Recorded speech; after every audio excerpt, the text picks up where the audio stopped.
The Battle for Sophia by Niccole Lee. The unsuspecting caregiver accepted the job with a sigh of relief. Her worries over having to pay rent withered away as she planned to move into the home that she was happy to help in. It was a sign that the spirit forces were watching, making sure the timely coincidence matched with what she needed.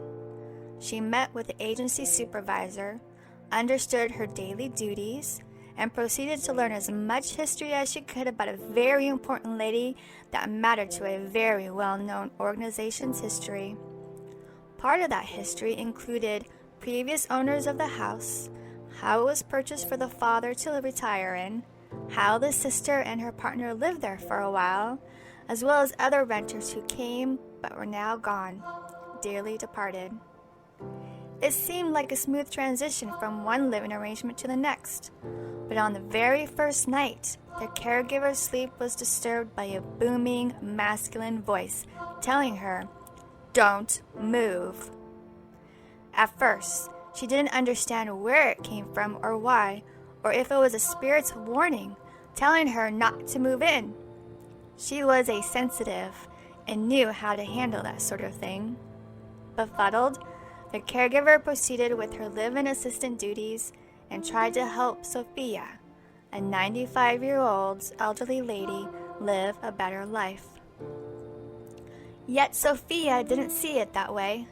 Sophia was used to living on her own after her husband died and was determined to live an isolated life.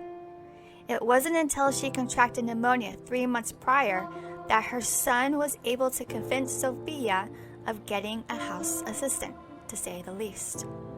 But Sophia wanted to die alone and did not understand why so many people wanted her to live in spite of a wicked temper growing worse over the years. Unfortunately, their caregiver became just another notch in that wicked temper's pole, clutched in the hands of Sophia. Sophia liked to talk of strange things, like being a witch in a past life and other odd curiosities. The caregiver thought it was interesting, not sure whether to believe in some old woman's fantasy or a means of scaring her from the job. Regardless, the caregiver realized that she would need her tough skin to proceed with future conversations or angry outbursts. Although, her tough skin proved that it was not the ultimate solution. So the caregiver started to inquire more into Sophia's past and learned more from others who knew her best. Then, the caregiver started to sense dark spirits hovering around the house. She knew about that sort of thing.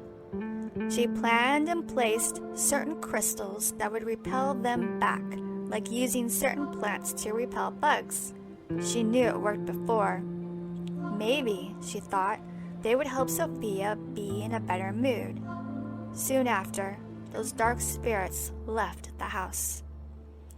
Late one night, while Sophia was sleeping, the caregiver started sensing the house to see if she would be led to any other bad energy spots.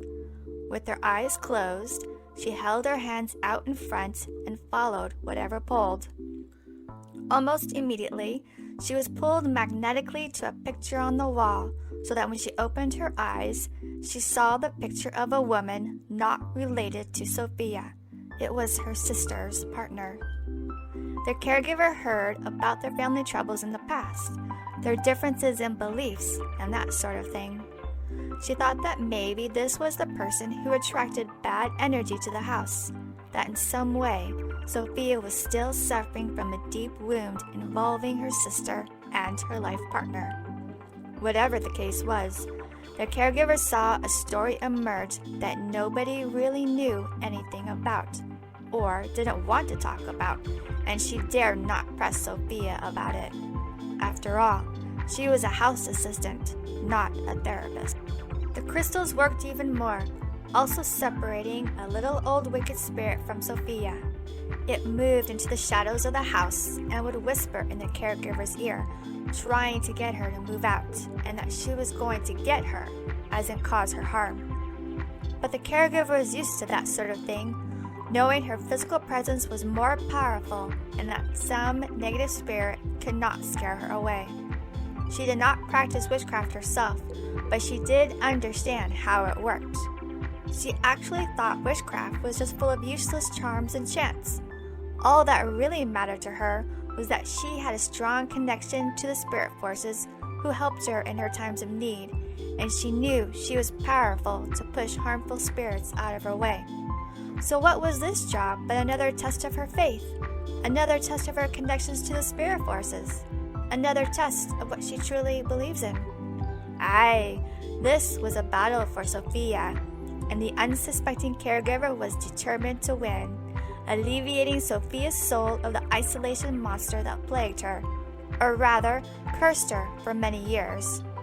She thought that maybe a curse was created long ago, perhaps because of a heated battle over beliefs. Who is to say which one was right or which one was wrong? Life is filled with that kind of ambiguity. So rather than hurt anyone, this caregiver wrote a spell of her own to help the curse creator realize that damage has already been done, to finally release Sophia.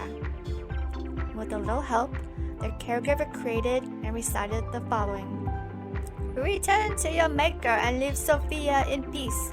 Should the way be barred, your power will cease." A short time had passed before Sophia would go on hospice due to many years of a bad heart condition. Her willingness to live faded away with each and every day.